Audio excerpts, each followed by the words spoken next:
Saat anak dan ibu ini berjalan pulang, mereka melihat seorang ibu sedang mengorek sampah. Bu, sepertinya itu mertua si adik, ucap wanita ini. Lalu mereka pun mendekati ibu tersebut dan bertanya, "Apa yang ibu lakukan di sini?" "Aku sedang mencari barang bekas untuk menyambung hidupku." "Apakah adikku tahu dengan semua ini?" Sang ibu hanya menghela nafas panjang. Lalu sang besan pun mengatakan, "Sabarlah sebentar, aku akan bicara kepada anakku," ucap ibu ini. Lalu mereka berdua datang ke rumah anak bungsunya. Si anak sangat senang dikunjungi oleh ibu dan kakaknya. Ia pun menyuruh mereka berdua masuk. Wanita ini berteriak, mengatakan pada suaminya bahwa ibu dan kakaknya datang. Sang suami pun keluar, lalu menyuruh mereka untuk duduk. Tapi ibu ini berkata ia tidak mau duduk. Anak perempuannya pun heran, lalu ia mengajak sang ibu untuk mengambil sebuah hadiah. Tapi ibu ini tidak mau. Akhirnya si adik membawa kakaknya untuk mengambil hadiah tersebut. Tak lama mereka keluar kembali dengan membawa hadiah buat sang ibu.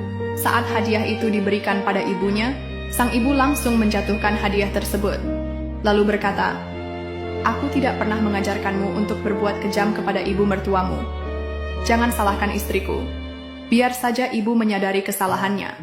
"Anak seperti apa kamu? Ibu harus tahu. Suamiku berbuat begitu karena kesal kepada ibunya.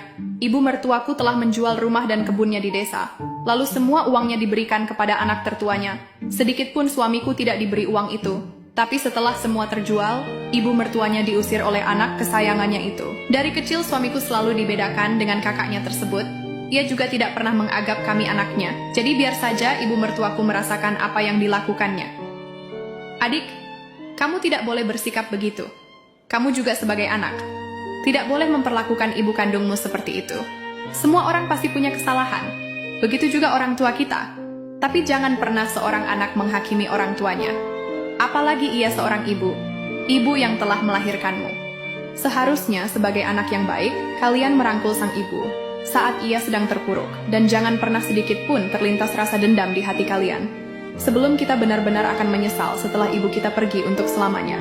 Dik, aku tahu kalian berdua anak baik. Jadi jangan pernah menyia-nyiakan seorang ibu."